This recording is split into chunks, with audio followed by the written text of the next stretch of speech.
어저께 한방들 먹고 오늘들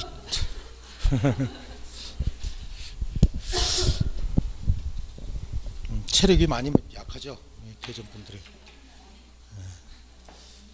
가장 약한 편이에요. 전국적으로 매년 그래 왔어요. 매년 가장 약한 편이었어요. 자, 9번 문제는 이제 매도인의 담보 책임에 관한 내용이죠. 매도인의 담보 책임은 유상계약이기 때문에 갑이 을과 거래하면서 자기 물건을 2억을 받고 팔기로 했다. 그럼 이 물건의 가치는 2억 정도가 돼야 되잖아요. 최소한 어떻게 돼요? 2억 원의 가치를 저하시키는 여러 가지 하자가 있으면 그거는 매도인이 책임져 줘야 되는 거잖아요. 어떻게 책임져요? 권리의 하자가 있으면 권리 제거해 줘야 됩니다. 하자 있는 권리들이요.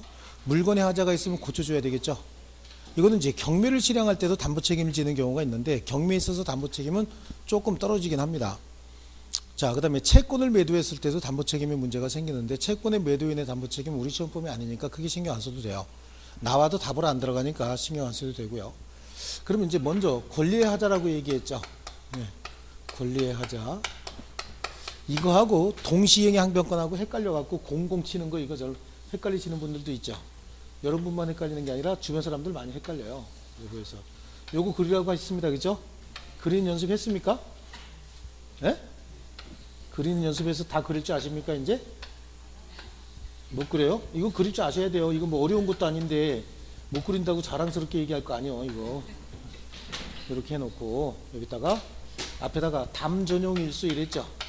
담, 전, 용, 일수 하고 여기다가 손, 해, 대, 기 그랬어요.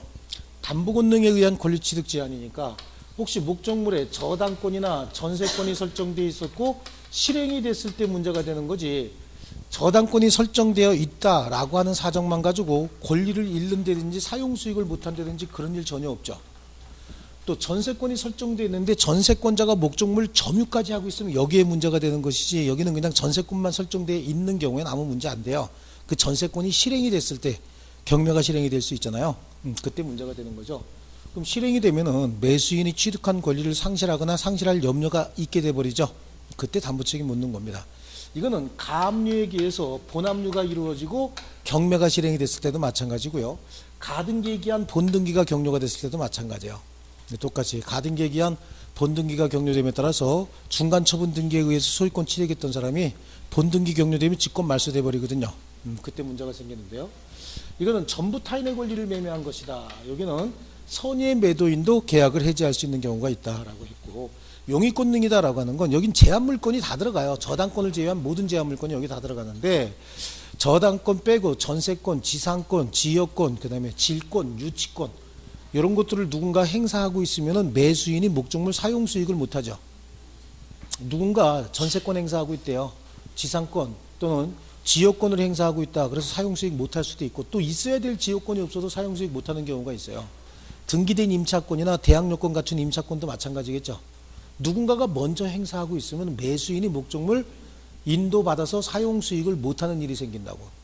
그런데 매수인이 꼭 사용수익을 직접 해야 되는 건 아닐 수도 있어요. 투자 목적으로 사놓는 경우도 있죠. 그렇기 때문에 이 경우에는 계약의 목적을 달성할 수 있느냐 없느냐 이거 갖고 따져야 되죠. 계약의 목적을 달성할 수 없는 경우와 있는 경우 이렇게 나누고, 밑에 다 마찬가지예요. 일부 타인의 권리를 매매했다. 여기도 이제 나눠지는 게 일부 타인의 권리 매매에서 일부만 내가 취득한다는 얘기죠. 전체 의도했던 면적이 아니라 뭐 조금 줄어들어서 또는 많이 줄어들어서 취득하는데, 그때도 계약의 목적을 달성할 수 없으면 아마 취득하지 아니하였을 것이라고 여겨집니다. 그죠? 예, 그때 이제 문제가 되는 겁니다. 여기도요. 여기도 마찬가지입니다. 똑같이. 근데 우리 어떻게 했을까요? 이렇게 동그라미 쳤죠. 동그라미 커져 오다가 여기는 국가가 다르다 그랬죠. 반대 국가예요. 이렇게 줄어드는데 여기는 줄어드는 국가고 늘어나는 국가죠. 예, 이게 X가 너무 많으니까 하나 슬그머니 특공대 하나 들어간 거예요. 이렇게 들어갔어요. 이건 다 선악불문이라고 얘기했죠. 요거는 선의인 경우에만 해당한다라고 얘기를 했어요. 그리고 선의인 경우에 안 날로부터 1년, 악의인 경우에는 한 날로부터 1년. 그렇죠? 원래 둘 다 안 날인 거야. 선의는 할 때 몰랐으니까 나중에 알게 되죠. 그러니까 안 날로부터 1년이고, 악의는 할 때부터 알았잖아요. 할 때부터 알았으니까 안 날로부터 1년, 할 필요가 없죠. 선의는 나중에 알게 되니까 안날로부터 1년 하면 이해가 가지만 아기인 경우에는 한날로부터 알았잖아요. 그러니까 안날로부터 1년 그럴 필요가 없죠. 그냥 한날로부터 1년 그럼 그날이 안날이잖아요. 그래서 더 설명하면 안 돼. 이제 길어져서 안 돼요. 어저께 같이 또 쭉 나가면 안 되죠. 예, 전부 타인의 권리를 매도했을 때 선의의 매도인도 계약을 해지할 수 있는데 매수인이 선이면 매도인이 계약 해지하면서 손해배상 해줘야 되고 매수인이 악이면 그냥 해지만 하면 됩니다. 그렇죠? 요거. 그 다음에 이제 물건의 하자예요. 물건의 하자. 물건의 하자는 매수인이 선이면서 뭐까지 갖추고 있어야 돼? 무과실. 여기는 무과실까지 요구하진 않았어요. 선이면 충분하고 무과실까지 요구하진 않았죠. 근데 여기는 무과실까지 있어야 돼. 물건 자체는요. 안날로부터 몇 개월? 6월 이내에 행사해야 되죠. 그래. 물건의 종류가 특정물인 경우도 있고 종류물인 경우도 있는데 종류물이 나중에 특정화됐을 때 문제가 되고 내용은 똑같아요. 계약의 목적을 달성할 수 있는 경우와 달성할 수 없는 경우는 나눠서 달성할 수 있으면 해제는 할 수 없고 손해배상만 청구하는 거고 달성할 수 없으면 해제와 함께 손해배상 같이 청구하는 거죠. 여기도 계약의 목적을 달성할 수 있으면 해제는 안 되고 손해배상만 청구하는데 계약의 목적을 달성할 수 없으면 계약 해제와 손해배상을 같이 청구하는데 똑같은 거 뭐 하려고 적어놨냐는 얘기야. 이건 본질이 뭐죠? 종류물이거든요. 종류물이니까 똑같은 물건은 어디서든지 쉽게 찾을 수 있어요. 그러니까 계약 해제 내지는 손해배상 대신 완전한 다른 물건에 급부를 청구할 수 있다고. 동시에 청구하는 것이 아니라 어떻게 청구한다 그랬어요? 선택적으로만 청구한다. 요거요. 그래서 요거 선이 무과실까지 들어간다라고 하는 거 하고요. 여기 어떤 토지에 법률상 제한이 있다는 거예요. 토지의 법률상 제한이 있으면 그게 권리의 하자냐 물건의 하자냐 문제가 되죠. 뭐의 하자죠? 토지의 법률상 제한이 있다. 배우셨잖아. 부동산 공법에서. 자, 용도지구, 지역지구, 구역제 공부하셨죠? 도시지역 내 주상공록, 주거, 상업, 공업, 녹지, 그죠? 주거지역, 뭐 전용, 그 다음에 일반, 준주거지역, 상업지역도 중일유군, 중심, 일반, 유통, 근린상업지역, 그렇죠? 예, 건폐율 용적률 할 때 상업지역 9887, 90, 80, 80, 70, 1500, 1300, 1100, 900, 그렇죠? 쭉 이렇게 나가는 거잖아요. 나는 10년도 넘었어. 10년도 훨씬 더 넘었어요. 내가 12회 때 합격했으니까 지금 몇 해요? 28회죠? 그 16년 전 거예요. 16년 전 거 나는. 네. 그 정도 해줘야 될 거 아니에요. 그러면 보세요. 이 토지가 상업지역 내, 중심 상업지역 내에 있는 토지면 건폐율 90에 용적률 1500 아니냐고. 근데 이게 혹시 계획관리지역이다 그러면 40에 100이잖아요. 건폐율 40에 용적률 100이죠. 그러면 법률상 제한이 더 많은 거고 이건 법률상 제한이 별로 없는 거잖아요. 완화가 많이 돼 있는 거죠. 건축행위 좀 크게 할 수 있으니까. 그럼 이건 권리의 하자냐 물건의 하자냐 이렇게 따질 수 있다고. 물건의 하자인 거예요. 땅이 좋은 땅이다 나쁜 땅이다 이렇게 얘기하는 거지 권리가 좋은 권리다 나쁜 권리다 이후에 있는 소유권은 좋은 소유권이야 이렇게 얘기 안 하죠. 이 땅 참 좋은 땅이야 이렇게 얘기를 한다고. 그러니까 이거는 하자가 있으면 물건의 하자로 보는 거예요. 법률상 제한이 있으면요. 아시겠죠? 땅 자체를 좋다 나쁘다 이렇게 얘기하는 거고요. 그 다음에 이번엔 경매에 있어서 담보책임 이건 한 문제 나오거든요. 여기는 지금 쭉 하는 거 분명히 한 문제 무조건 나와요. 좀 수고스럽지만 그래도 해 두셔야 되는 거야. 경매에 있어서 담보책임은 경매가 실행이 됐다. 채무자고 채권자라고 할 때 돈을 빌려줘서 저당권을 설정을 했는데 저당권 실행 경매가 이루어졌다죠. 경매가 이루어졌다. 그래서 병이 경락을 받았다. 원래는 이거 누가 팔아서 갚았어야 되는 돈이에요. 갑이 팔아서 갚았어야 되는데 갑이 안 파니까 처음에 약속을 그렇게 한 거야. 내가 돈을 못 갚으면 그러고도 내가 집도 안 팔면 네가 그냥 알아서 팔아서 가져가고 잔돈 그냥 나한테 줘. 이렇게 한 거거든요. 그러니까 경매 실행한 사람 나쁜 사람 아니에요. 누가 나쁜 사람이에요? 갑이 나쁜 사람이야. 돈 안 갚은 사람이. 불쌍은 해도 불쌍할진 모르겠지만 나쁜 사람이 이 사람이 약속 안 지킨 사람은. 그리고 병은 누구한테 산 거예요? 물건을. 갑한테 산 거라고 을한테 산 게 아니라 매도인이 갑이요. 근데 스스로 안 팔고 을한테 대신 팔아달라고 했으니까 매도인은 누구냐고. 갑이죠. 갑이 매도인인 거야.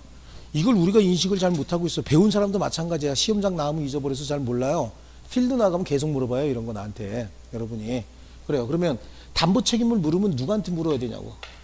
여기다가 여기 경매에 있어서 담보 책임은 물건의 하자에는 담보 책임 지지 않아요. 권리의 하자만 담보 책임을 진다고. 물건의 하자는 왜 담보 책임을 지지 않냐면 경매 실행이 되겠다라고 해서 경매 뭐 개시 기입 등기가 되잖아요. 그럼 매도인은 채무자는 집 안 고쳐요. 손 안 대. 그럼 망가지기 시작하잖아요. 8개월, 9개월, 1년 동안 손 안 대면 집 다 망가져요. 그러니까 경매할 때는 물건 싸게 사요, 비싸게 사요? 싸게 사는 거예요. 굉장히 싸게 삽니다. 근데 아파트 같은 경우는 여러분 어때요? 자리 좋은 아파트 같은 거. 아파트는 전문 관리자가 관리해주고 있잖아요.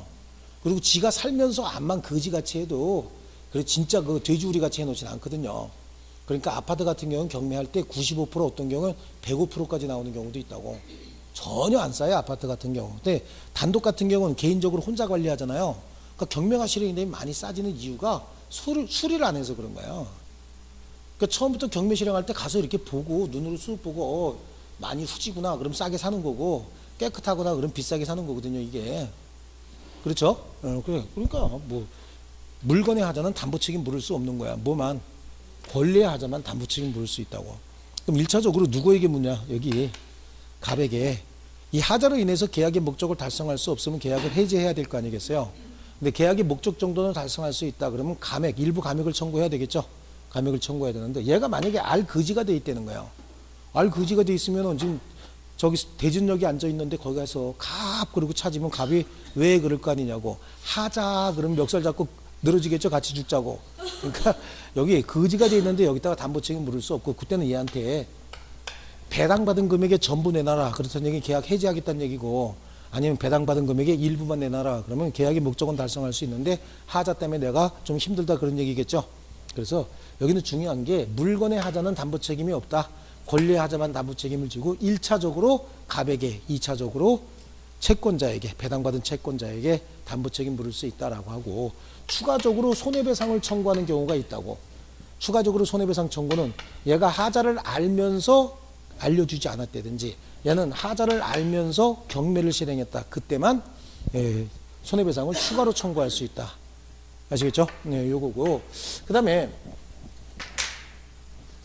채권의 매도인의 담보 책임이다 라고 하는데, 자, 이거는 그냥 한 번만 그냥 들어둔 걸로 끝내요. 그리고 아, 채권의 매도인의 담보 책임도 있대구나. 그냥 그러고 치워버리시면 돼요.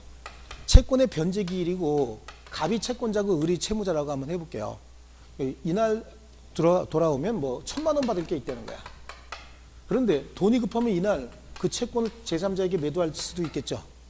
아니면 이날 돈 받으러 갈 시간이 없어서 시간이 지나다 보면 이날 한참 지나고 난 다음에 이날 채권을 매도하는 경우도 있다고요.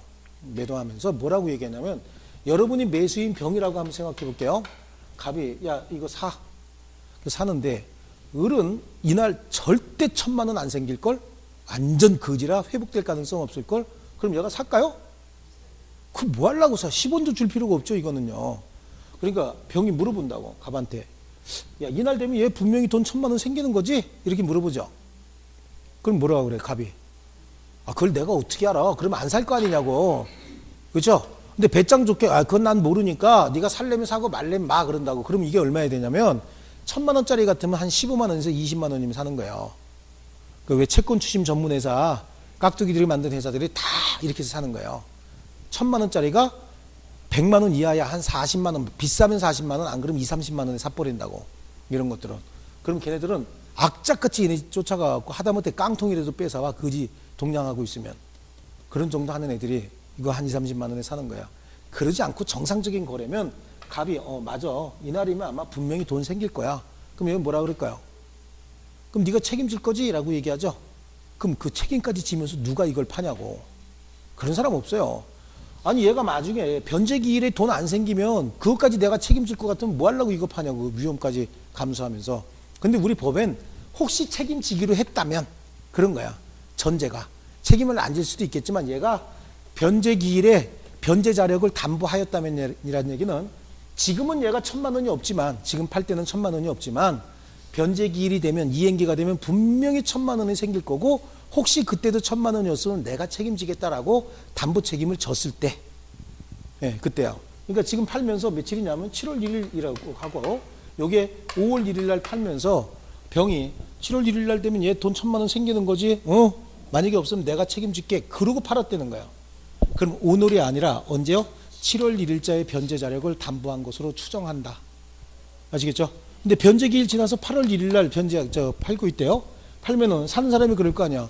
너 왜 네가 가서 직접 추심하면 되지 나한테 파냐? 라고 물어보면 뭐라 그래요? 내가 바쁘니까 네가 좀 싸게 사고 그 대신 네가 가서 돈 받아가죠.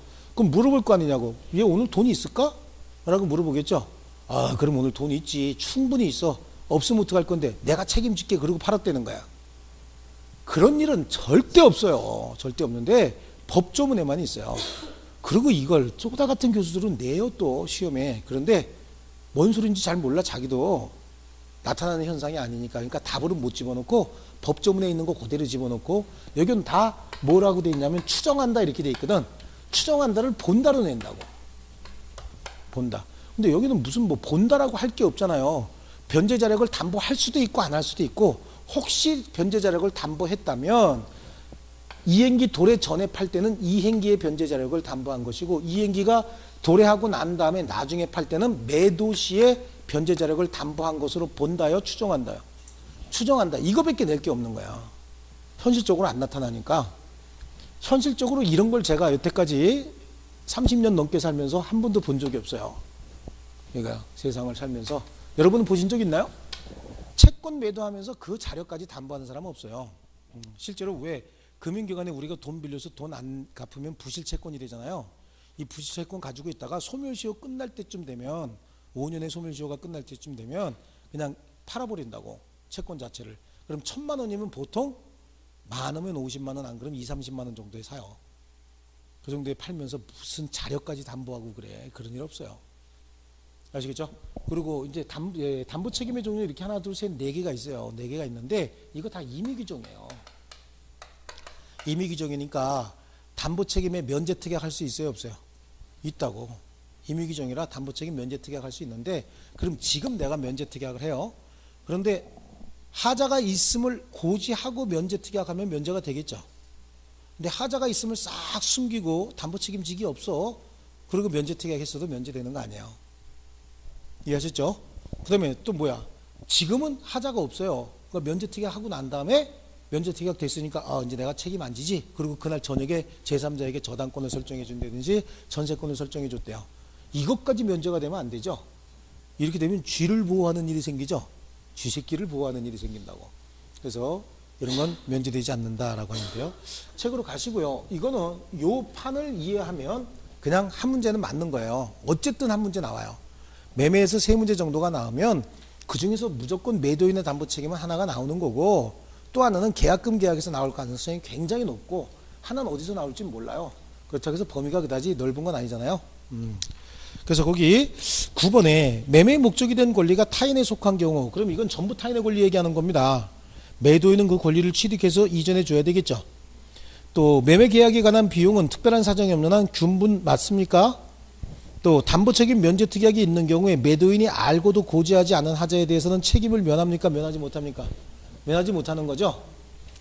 또 목적물 인도와 동시에 대금을 지급할 때는 특별한 사정이 없는 한 대금은 목적물 인도 장소에서 지급해야 된다. 이거 맞는 거야. 현실 매매가 그런 거야. 이거 뭐 사면서 하는 거라 그랬죠? 물 사면서 물. 원래 채권자 주소지에 가서 채무는 돈은 갚아야 되는 거거든요. 매매 대금은. 근데 채권자 주소지에 여기 가갖고 물 사면서 대기 어디시오라고 물어봤다면 그 물로 맞는다 그랬죠? 물건의 인도 장소에서 줘야 되는 거예요. 또 당사자 일방에 대한 의무 이행 기한이 있는 때는 상대방의 의무 이행에 대해서도 동일한 기한이 있는 것으로 추정한다. 원래 쌍무계약이니까 매매는 일방 당사자가 이행하는 날 상대방도 이행해 줘야 되겠죠. 그렇게 할 수 있다는 얘기고요. 그 다음에 오른쪽 10번에 갑은 을로부터 엑스토지 매수해서 상가형 건물을 신축할 계획이었으나 법령상 제한으로 그 건물을 신축할 수 없게 됐다. 또한 토지 오염이나 통상적인 사용도 오염으로 통상적인 사용도 기대할 수 없었다. 옳은 건데요. 토지에 대한 법령상 제한으로 건물 신축이 불가능하면 이는 매매 목적물 하자에 해당한다. 물건의 하자 맞습니까? 목적물 하자죠. 또 엑스토지의 하자가 존재하는지 여부는 언제나 목적물 인도시를 기준으로 하는 것이 아니라 계약 체결 당시를 기준으로 하는 거예요. 계약 체결하고 나중에 목적물 인도할 때 법령이 개정이 될 수도 있잖아요. 계약을 체결하면서 개정되는 법령까지 미리 다 예측할 수는 없는 거죠. 그래서 계약 체결실 기준으로 하고 갑이 토지가 오염되어 있다는 사실을 계약 체결 시에 알고 있었어도 을에게 담보 책임 물을 수 있다라고 하는데요. 물건의 하자잖아 지금. 물건의 하자는 매수인이 어떤 상태요? 선이 무과실인 때만 담보 책임 물을 수 있다 그랬잖아요. 그렇죠? 근데 얘는 알고 있었으면 그럼 담보 책임 물을 수 있어요? 없죠? 그 다음에 갑이 토지 오염으로 인하여 계약의 목적을 달성할 수 없더라도 계약을 해제할 수 없다. 토지 오염으로 인해서 계약의 목적을 달성할 수 없다. 그럼 결국은 물건의 하자 아니냐고. 계약의 목적을 달성할 수 없으면 계약을 해지하고 손해배상까지 청구할 수 있잖아요. 그렇죠? 또 갑은 토지의 오염 사실을 안 날로부터 1년 내에는, 안 날로부터 1년이 아니라 몇 개월이요? 6개월이죠. 물건의 하자는.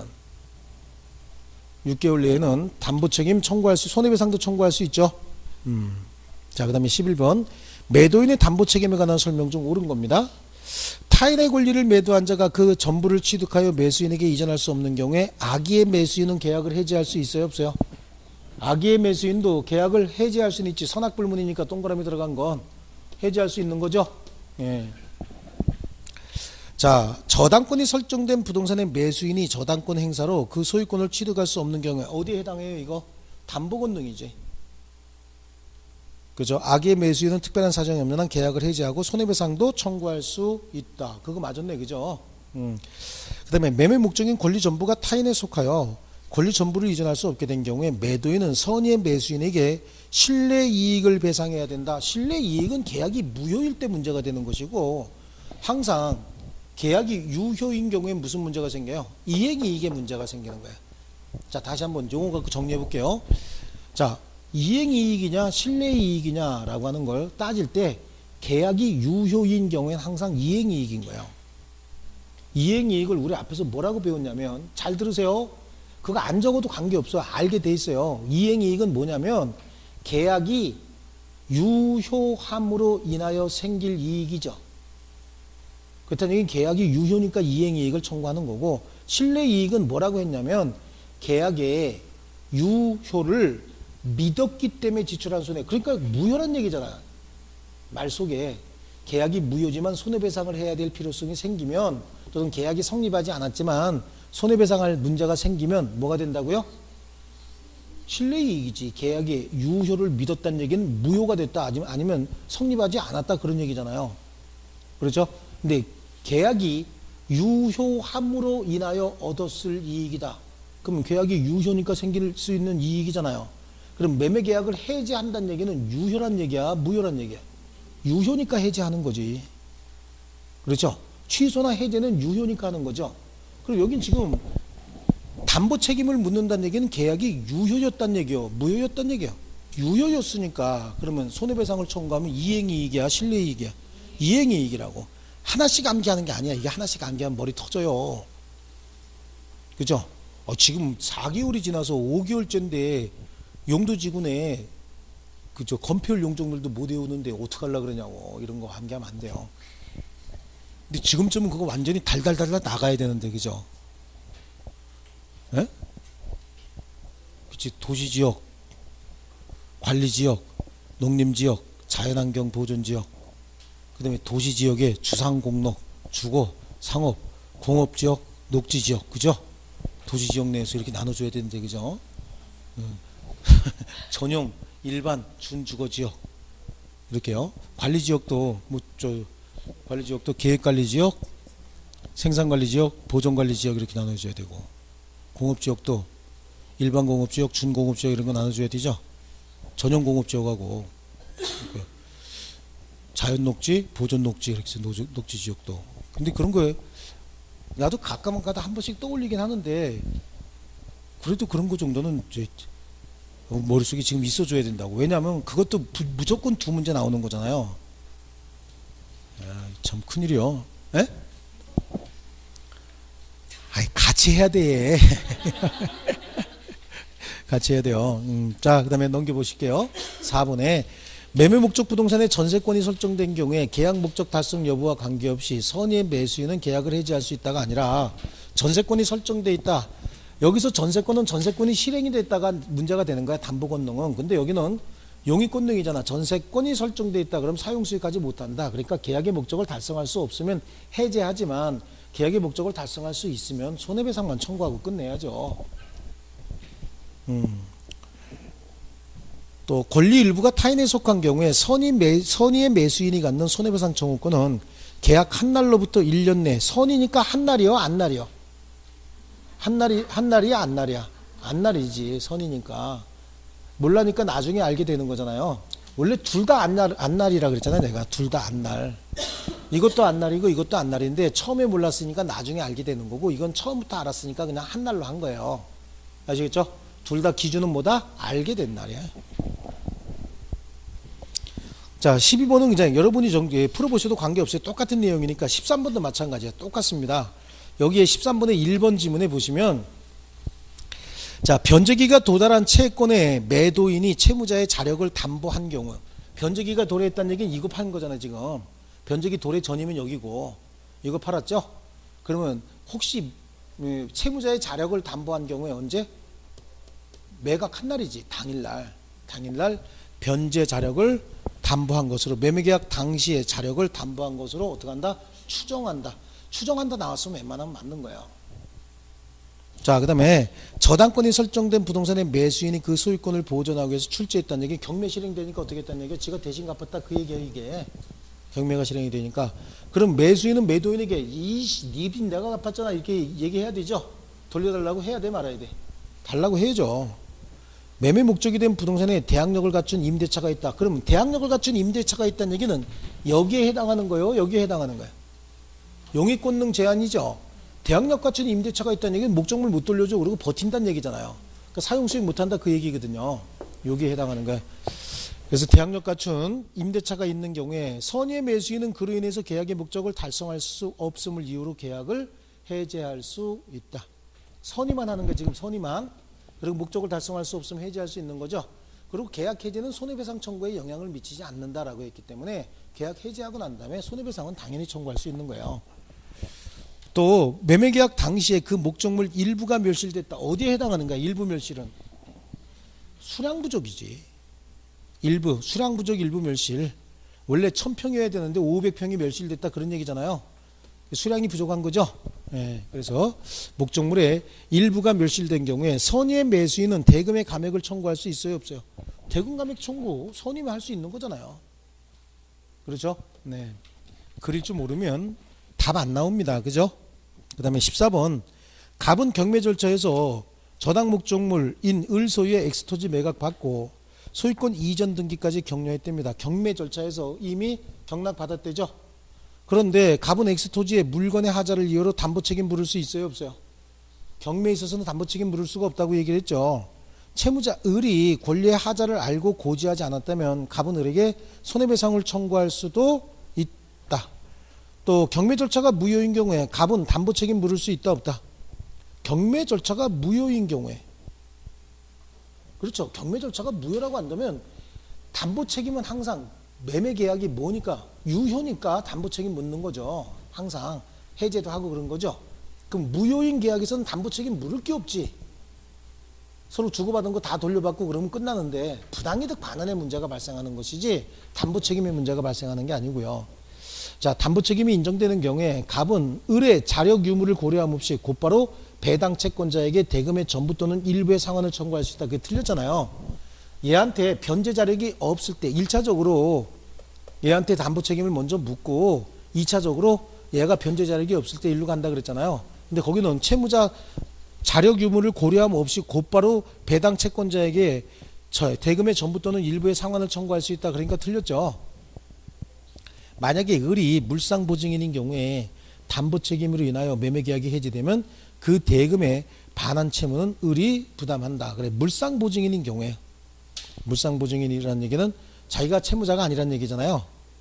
그래서 담보책임으로 인해서 매매계약이 해지되면 대금 반환 채무는 누가 부담해야 돼요? 을이.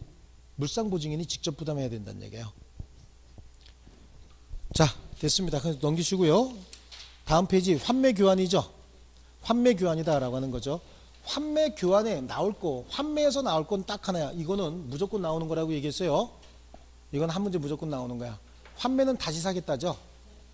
왜 다시 사겠다고 하는 거야? 팔면 끝이지. 이건 주로 담보 목적으로 하는 거야. 돈을 빌리기 위해서 담보 목적으로 하는데 갑하고 을이 있고 갑 소유 부동산이 5억짜리인데 얼마에 매매하는 거예요? 지금 2억에 매매하는 거예요. 2억에 매매하고 여기다가 내가 다시 사겠다라고 하는 환매 특약을 하고 그 내용을 등기까지 하는 거죠.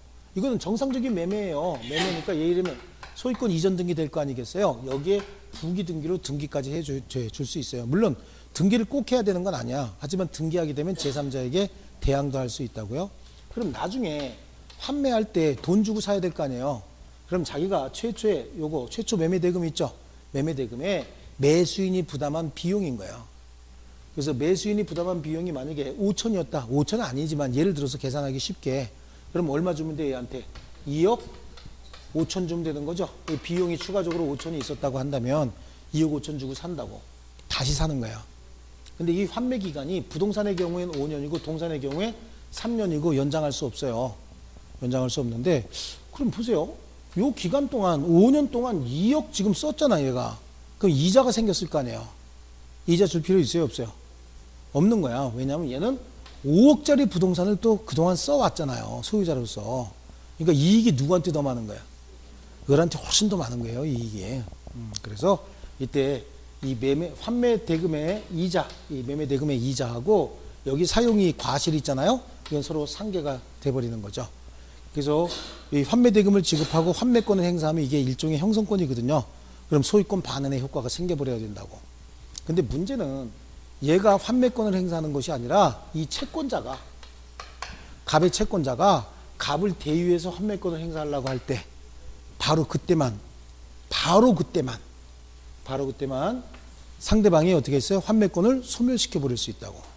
아무 때나 환매권 소멸시키는 것이 아니라 여기 매도인의 채권자가 환매권을 대위 행사하려고 할 때만 소멸시킬 수 있다는 얘기예요. 왜 그러냐면 갑이 환매할 능력이나 자격까지 분명히 있는데 환매를 안 하고 있다는 거예요. 그럼 채권자 입장에서 요 놈 봐라. 요거 찾아와야 빨리 강제 집행할 거 아니냐고. 근데 안 찾아오고 있으면 얘가 환매권을 대위 행사하는데 어떻게 행사하냐면 갑이 을에게 돌려줘야 될 돈이 얼마예요? 2억 5천이잖아. 얘한테 2억 5천을 줘요. 그리고 얘한테 받을 돈이 얼마야? 1억이다. 예를 들어서. 그럼 받을 돈 1억이잖아. 1억 빼고 나면 얼마? 3억 5천이니까 1억 5천 남죠? 얘한테 1억 5천 줘버리고 소유권 지가 취득하겠다는 거예요. 그렇잖아요. 얘한테 줘야 될 2억 5천이죠. 지가 받을 돈 1억 원이 있죠. 1억 원이면 3억 5천 빼고 1억 5천만 얘한테 주고 소유권 내가 취득할게. 이렇게 하려고 할 때 똑같은 방법으로 우리 어떻게 할 수 있어요? 환매권을 소멸시켜 버릴 수도 있다고. 그래서 현재 소유자를 먼저 보호하겠다는 얘기예요. 이때 을이 제3자 병에게 팔 수 있잖아요. 소유자니까 자유롭게 양도할 수 있는 거거든요. 이 계약은 무조건 유효해요. 그럼 나중에 얘가 환매권을 행사할 때 누구한테 행사하는 거야? 전득자에게 행사하는 거예요. 전득자에게. 비용은 똑같이 주는 거야. 왜? 등기가 돼 있으면 전득자에게 행사할 수 있고 등기가 안 돼 있으면 대항할 수 없는 겁니다. 아시겠죠? 이건 주로 2억 원이라고 하는 채권 담보 목적으로 하는 거예요. 진짜 매매가 아니라. 자, 그러면 이게 이제 환매고 교환은 뭐냐라고 하는 거야. 교환은 물건하고 물건 바꾸는 거죠. 자, 매매는 매도인이 재산권을 이전하고 매수인이 대금을 지급하는 게 매매였는데 얘도 재산권을 이전하는 거예요. 이게 교환입니다. 그럼 둘 다 재산권인데 재산권의 가치가 똑같으면 아무 문제가 안 생기는데 이게 비싼 거고 이게 싼 거다. 그러면 추가적으로 돈 좀 더 줘야 되겠죠. 그럼 그게 뭐죠? 보충금이라고 하는데 이 보충금은 매매 대금하고 똑같은 거잖아요. 두 개 서로 매매하면서 돈 조금 더 보태주는 거하고 똑같이 보면 되는 거야. 그럼 이 물건에 하자가 있으면 누가 책임져야 돼요? 갑이. 여기에 하자가 있으면 우리 쌍방 모두 자기 그 목적물에 대한 매도인으로서 담보 책임지고 이거는 매매 대금에 관한 규정 준용한다. 이걸로 끝이에요. 여기는. 그래서 환매하고 교환이 들어가 있긴 해도 가끔가다 나오긴 해요. 나오긴 하는데 실제로 틀리는 사람은 거의 없어요. 이건 간단한 내용에서 나오니까. 그래서 갑은 자신의 2억 원 상당의 건물을 을의 토지와 교환하는 계약을 체결했대죠. 그래서 1억 원을 보충해서 받기로 했답니다. 자, 그러면 갑과 을 사이의 계약은 매매하고 똑같은 거니까 분류식이죠. 갑과 을은 특별한 사정이 없는 한 서로 하자담보 책임을 져야 되지. 물건에 대해서. 또 을의 보충금 1억 원의 미지급은 교환계약 해지사유. 매매대금 안 주면 계약 해지사유 맞아요? 아니에요? 맞는 거죠. 또 계약 체결 후 건물이 을의 과실로 소실됐다. 을의 과실로 소실됐대요. 그럼 을의 보충금 지급 의무는 소멸하지 않는다. 매수인의 과실로 목적물이 소실됐으면 매수인 책임져야 되죠. 대금 줘야 됩니다. 보증금 지급 기한을 정하지 않았다면 을은 건물을 인도받은 날로부터 지급하지 않은 보증금의 이자를 갑에게 지급해야 된다. 기간을 정하지 않았으면 서로 어떻게 해야 되니까 동시에 이행해야 되니까 목적물 인도받았으면 그에 따라서 대금의 이자 줘야 되는 거잖아요. 그럼 서로 물건을 주기로 했으니까 물건의 사용이익 주면 되는 거죠. 예. 25회 때는 그 교환 가지고 냈고요. 자, 그 다음에 16번 볼게요. 경매를 통해서 X건물을 매수한 갑은 매각대금을 완납하지 않고 X건물을 을 소유 Y 임야와 교환하기로 을과 약정을 했는데 틀린 겁니다. 자, 갑과 을 사이의 교환계약은 일단 유효죠. 이거는 매매계약으로 보시면 돼요. 내가 아직 소유권 취득하지 않았지만 타인 물건의 매매 유효예요? 무효예요? 유효잖아요. 그러니까 계약 자체는 유효죠. 갑이 을에게 X건물의 소유권을 이전할 수 없는 경우에 담보 책임져야 되겠네. 선의의 을은 손해배상을 청구할 수도 있다. 그렇죠? 뭐 한 거예요? 지금 전부 타인의 권리 매매한 거잖아요. 아직 자기가 소유권도 취득하지 못했는데 교환계약 체결했으니까 전부 타인의 권리 매매한 것하고 똑같죠? 담보 책임지니까. 그러니까 매수인이 선의인 경우에 뭐 할 수 있어요? 손해배상 청구할 수 있잖아요, 지금. 그렇죠? 요거 얘기하는 거예요. 그대로 적용하는 거고, X건물과 Y 임야의 가격이 달라서 을이 일정한 금액을 보충하여 지급할 것을 약정한 때는 매매계약이 성립한다. 그래요? X건물과 Y건물이 가격이 달라서 을이 일정한 금액을 보충하여 지급할 것을 약정한 때는 매매계약이 성립하는 거예요? 말이 안 돼도 지금 말이 이상하잖아. 교환계약이지. 교환계약이고 그 일부 돈을 더 주기로 한데 그 금액은 보충금이라고 해서 매매 대금에 관한 규정을 준용한다는 얘기지. 매매계약이 성립한다. 이게 말이 안 되는 소리잖아요. 이미 교환계약이 성립해 있는 거죠. 근데 보충금 주기로 했을 때 매매계약이 성립하는 건 아니죠. 다만 교환계약이 성립했고 그 보충금에 관해서는 매매 대금에 관한 규정이 준용한다. 이렇게 하면 되는 거예요. 또 매각대금을 완납한 갑이 을에게 X건물의 소유권을 이전한 경우에 갑은 X건물의 하자에 대하여 담보 책임져야 되죠. 이거는 경매를 받아서 이전해 주는 거지. 그러니까 그건 뭐야? 교환이지. 경매에 있어서 담보 책임이 아닌 거예요. 지금 병이 경매를 받아서 딴 사람하고 교환하는 거죠. 경매에 있어서 담보 책임이 아닌 거. 지금 경매 받고 난 다음에 이루어지는 일들이에요. 그러니까 물건의 하자에 대해서 담보 책임져야죠. 매도인으로서 담보 책임 당연히 지는 거고요. 을이 시가보다 높은 가격을 Y 임야의 시가로 고지했대요. 교환하면서 높은 가격 고지할 수 있어요, 없어요? 있죠. 이거는 중요 부분도 아니죠. 사기도 아닙니다, 이거는요.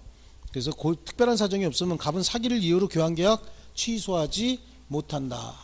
의미 아시겠죠? 이게 총칙에서 나왔던 것도 나오고 교환인데도 매도인의 담보 책임 갖다 엮어놓으니까 조금 헷갈리는 거야. 거기다 뭐까지 엮어놓은 거예요? 경매 사례까지 엮어놓은 거잖아. 그러니까 헷갈리게 경매 받고 난 다음에 문제인데 꼭 경매 절차에서 뭐가 이루어진 것 같이 이렇게 착각하게 만들었다고. 그러니까 문제를 조금 어떻게 낸 거야? 어렵게 낸 거예요. 그렇죠? 내가 볼 땐 하나도 안 어려운데 여러분들은 어렵다고, 수강생이 이게 어렵다고. 공부 조금만 하면은 이건 아무것도 아니에요, 진짜. 뭐야, 이거 뭐 똑같은 건데. 똑같이 취급하면 되는데. 그래. 그러니까 이게 이 문제를 만든 사람이 공부를 많이 해서 문제를 엮어낸 거예요. 그다지 어렵지 않으면서 헷갈릴 수 있게. 이런 문제가 좋은 문제죠. 자, 그 다음에 17번 환매에 관한 설명입니다. 틀린 거예요. 환매. 부동산에 대한 매매계약과 동시에 환매권 보류를 등기하지 않더라도 제3자에게 대항할 수 있다. 바로 답 서 있네. 등기해야 대항할 수 있는 거죠. 환매특약은 매매계약과 동시에 해야 합니다. 매매계약과 동시에 해야 되는데 동시에 하지 않으면 이걸 뭐라 그랬어요? 재매매예약. 그렇죠? 동시에 하면 환매특약, 동시에 하지 않으면 재매매예약. 어떤 차이가 있냐면 계약서 한 장에다 같이 쓰면 동시에 한 거야. 근데 계약서, 매매계약서 별도로 쓰고 다시 사기로 하는 계약서 다시 썼으면 그게 뭐예요? 재매매예약인 거예요. 계약서 한 장에 쓰면 뭐고요? 환매. 그걸 동시에 했다고 얘기하는 거예요. 아시겠죠? 자, 그리고 부동산에 대한 환매 기간은 7년으로 했대요. 그러면 몇 년으로 단축돼요? 5년. 부동산은 5년, 동산 3년이잖아요. 그래서 환매 등기가 격려된 나대지에 건물이 신축된 후 환매권이 행사된 경우에 특별한 사정이 없는 한 그 건물을 위한 관습법상 법정지상권은 발생하지 않는다. 그래서 관습법상 법정지상권이 성립하는 기타 처분행위 중에서 두 개 빼야 돼요. 환매하고 뭐죠? 환지. 환매하고 환지. 환자 들어가는 거 두 개. 자, 동일인 소유의 토지 건물이 있다가 기타 처분행위에 의해서 토지 소유자와 건물의 소유자가 달라지면 토지 소유자는 지상물의 소유자에게 관습법상 법정지상권 성립한 것으로 본다잖아요.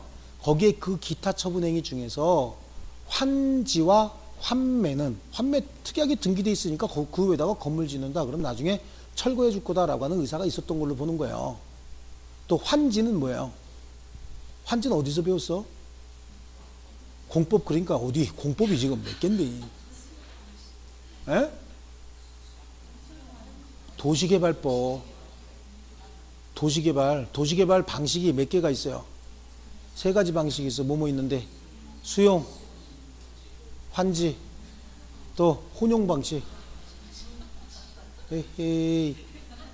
그러니까 이게 벌써 16년 된 사람하고 지난달에 배운 사람하고 차이가 나야 되는데, 그죠? 이런 방식이 있다고. 수용 방식은 왜 하는 거냐고. 대규모 단지를 조속히 조성할 필요가 있을 때 수용 방식이고, 환지는 지네끼리 조합 구성해서 하는 거잖아요. 환지 방식. 이건 어떤 때 하냐면 인근 지가에 비해서 해당 지역의 지가가 너무 높으면 수용을 못 하잖아. 그때 하는 거고, 혼용 방식은 두 가지가 동시에 존재할 때 혼용 방식을 하는 거라고. 뭐야, 공법도 모르고 이제 학교는 좀 이따 물어봐야 되겠다.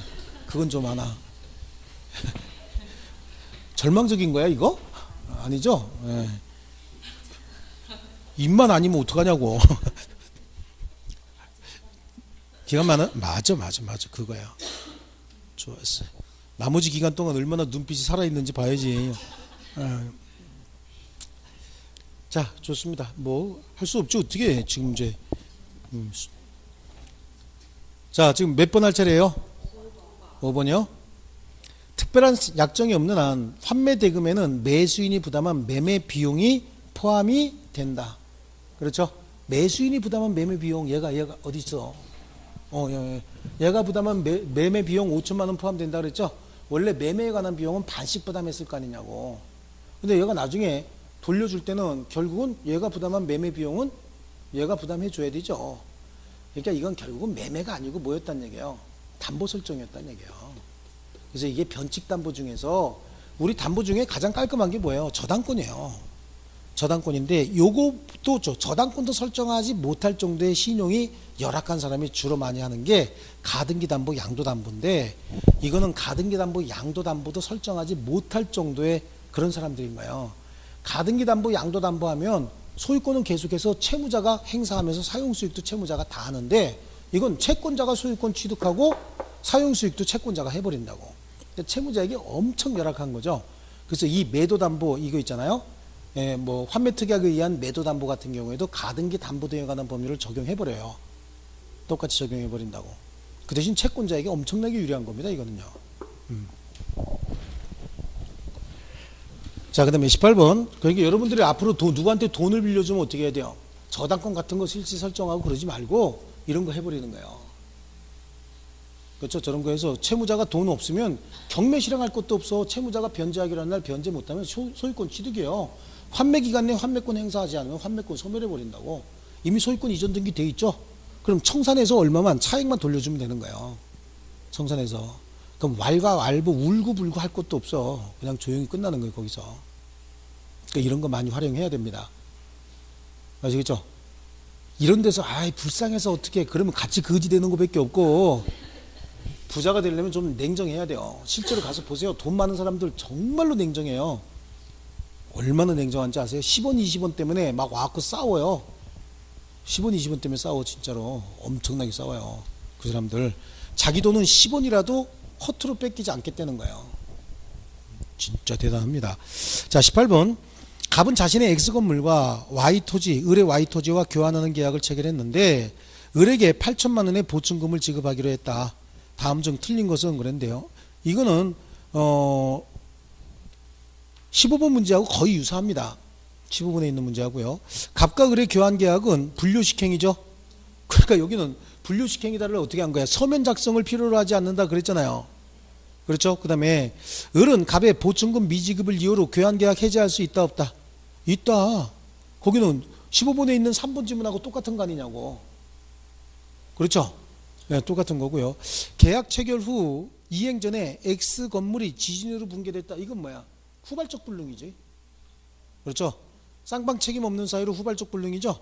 갑은 을에게 Y 토지의 인도를 청구하지 못한다. 대금 청구하지 못하는 거하고 똑같죠. X 건물에 설정된 저당권 행사로 을이 그 소유권을 취득할 수 없게 된 경우에 그랬어요. 이거 담보 책임이잖아요. 그렇죠? 행사할 수 없게 된 경우에 을은 계약을 해지할 수 있죠.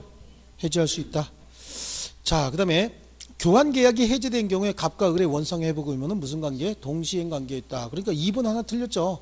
2번 틀렸고 15번 문제 갖다가 놓고 내가 봤을 때는 15번 문제 갖다가 놓고 숫자 바꾸고 지문 두세 개 같이 해놓고 한 두 개 또 지문 뭘로 바꾼 거야? 담보 책임 집어넣고 계약 해지 집어넣고 이렇게 해갖고 문제를 복합적으로 만든 거예요. 특별한 내용 없어요. 자, 이렇게 보면 이 내용을 알고 있어야, 그죠? 기본적인 내용을 알고 있으면 풀려요, 문제가. 지금 여러분이 아직 세기가 안 다듬어져서 그렇고, 이게 원래는 한 5월 말이나 아니면 6월 말쯤에 이 수업을 하게 되면 그때 머릿속에 쑥쑥 들어와, 사실은. 근데 조금 이른데 지금 하고 그때 수업 끝나서 한 번 더 보세요. 이 책을 한번 그때 이렇게 보시고 쓸데없이 주변에 있는 무슨 문제지 이런 거 사지 말고 기출문제보다 더 좋은 자료는 없어요.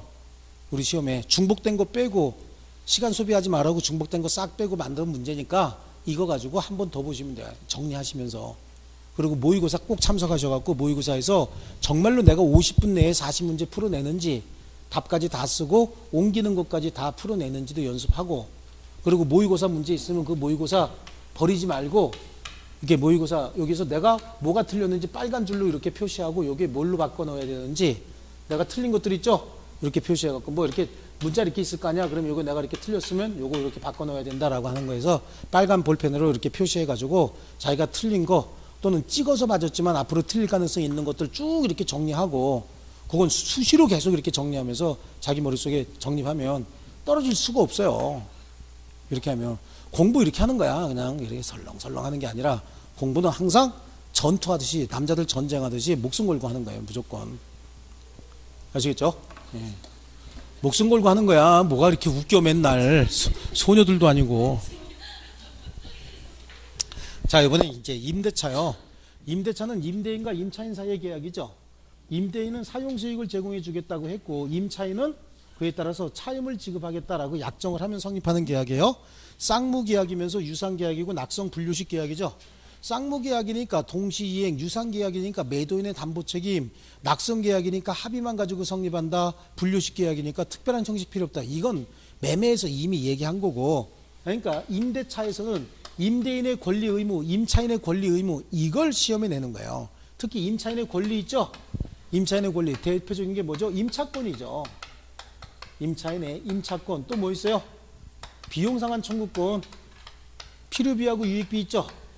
필요비하고 유익비. 그 다음에 지상물 매수 청구권, 그 다음에 부속물 매수 청구권. 요게 핵심 내용인 거예요. 그 다음에 의무가 지상물 매수 청구권, 토지 임대차, 부속물 매수 청구권, 건물 기타 공작물의 임대차, 부속물 매수 청구권, 요 내용이에요. 그리고 요거는 강행 규정이에요. 그 다음에 임차인의 의무 있죠. 임차인의 의무 중에서 가장 중요한 게 뭐야? 차임이거든요. 차임 지급 의무가 있다야. 차임은 반드시 금전일 필요는 없잖아요. 그렇죠? 예, 금전일 필요는 없는데 차임을 2기 이상 연체했다. 그러면 임대차 해지 통고에 의해서 임대차 해지돼 버리죠. 즉시 해지됩니다. 임대차는 기간 정함이 없는 임대차도 있잖아요. 기간 정함이 없는 임대차 쌍방 언제든지 해지 통고할 수 있고, 해지 통고가 상대방에게 도달하면 6월, 1월, 동산의 경우 5일 있으면 소멸한다 그거잖아요. 그렇죠. 근데 차임을 연체했다 그러면 임대인이 바로 해지해 버리는 거예요. 그럼 즉시 해지가 돼 버립니다. 여기서 2기 차임이라고 하는 거, 요거는 연속해서 2기가 아니라 연체액의 총액이 2기 차임액에 달하는 경우에 해지할 수 있다.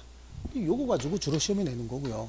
임대인의 권리 의무 이걸 잘 안 내요. 왜냐하면 임대인의 권리는 임차인의 의무잖아요. 임대인의 의무는요 임차인의 권리거든요.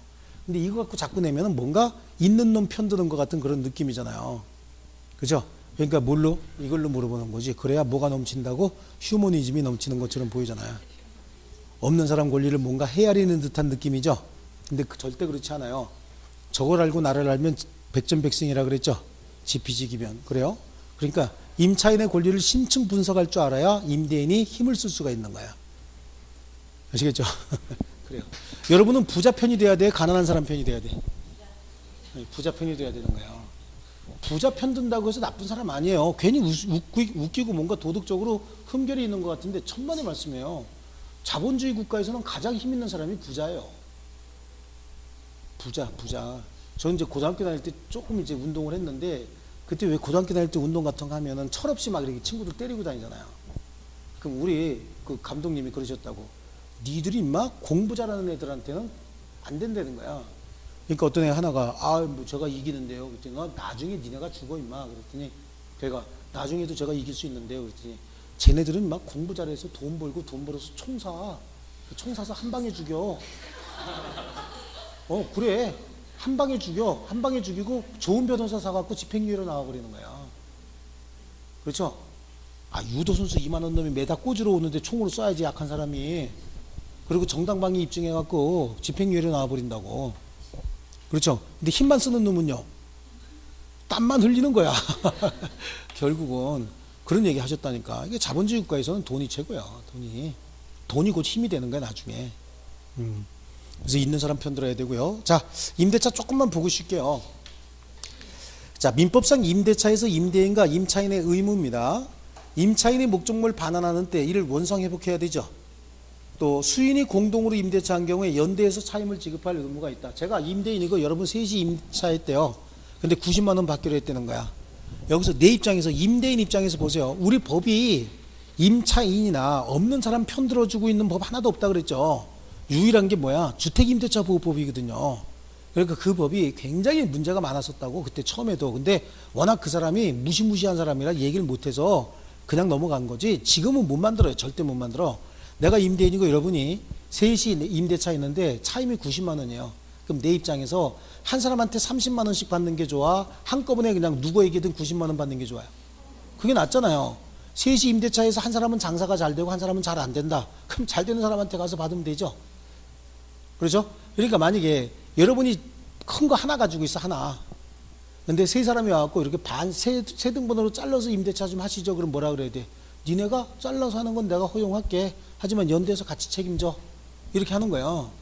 연대에서 같이 책임진다는 얘기는 셋 중에서 장사 잘 되는 놈 하나 있으면 걔한테 90만 원 다 받는다는 얘기예요. 아시겠죠? 이걸 또 알아서 자기 비용으로 잘라주고 이런 거 하지 말고 바보처럼. 그럼 나중에 자기 무덤 자기가 파는 거라고, 그런 게. 근데 현실로 가봐요. 엄청 많아. 그래? 잘라? 이렇게 하고 이런다고. 근데 절대 그럴 필요 없어. 그럼 두 사람 세 사람 모아서 당신들이 공동으로 임대차에서 당신들 합의해서 이거 설치하는 건 내가 허용하겠다. 자유롭게 할 수 있도록 합의대로 설치해놓은 건 허용하겠다. 하지만 연대에서 임대차 해라. 이런 식으로 하는 게 임대인이고, 임차인 같으면 어떻게 돼? 잘라주세요. 그래야 될 거 아니야. 그렇죠? 이거 알아야 되는 거야. 그러니까 요거 하나 차이가, 계약서에다가 요거 하나 쓰는 거 차이가 권리 의무 관계에 큰 변화가 생기는 거예요. 그래서 수인이 공동으로 물건을 임차한 때는 연대에서 차임을 지급할 의무를 부담한다. 그죠? 일시 사용을 위한 임대차, 이건 뭐죠? MOTL이죠. 이 경우에 임대인은 임차인의 안전을 배려할 의무 있죠. 또 임차물의 권리를 주장하는 자가 있는 경우에 어떤 놈이 직거래 와가지고, 그럼 임차인은 어떻게 돼요? 임대인에게 통지해야 안 해? 하지 말래도 하겠죠? 하지 말래도 할 거고요. 임대인이 목적물을 임차인에게 인도한 후에는 특별한 사정이 없는 한 계약 존속 중에 사용수익에 필요한 상태를 유지하게 할 의무는 무조건 부담하는 거죠. 임대차 끝날 때까지 사용수익이 가능한 상태로 제공해줄 의무는 임대인에게 있는 거예요. 그렇죠? 만약에 목적물이 일부 멸실 훼손됐대요. 이거 누가 고쳐야 되는 거야? 임대인이. 이게 임차인의 고의 또는 과실로 인해서 멸실 훼손됐대요. 이거 누가 고쳐야 돼요? 그것도 임대인이 해줘야 되는 거예요. 다만 임차인은 성관주의 의무를 위반했잖아요. 그러니까 임대인은 계약을 해지해버리고 내쫓아버려. 그 다음에 그 수리비용은 임차인이 제공한 보증금에서 공제해버린다고. 그러니까 임차인 입장에서 어차피 지 돈으로 고치는 거고 쫓겨나기도 하겠죠. 그러니까 조용히 가서 고치는 거라고. 아시겠어요? 자, 그다음에요. 이게 지금 저 천안에 저한테 배우시신 분들이 천안 계신 분들하고 저 성남 계신 분들이 굉장히 영업들을 잘해요. 예, 영업 잘하시는 분은 몇 분이 계시는데 천안에 계신 분이 한번 저한테 물어보더라고.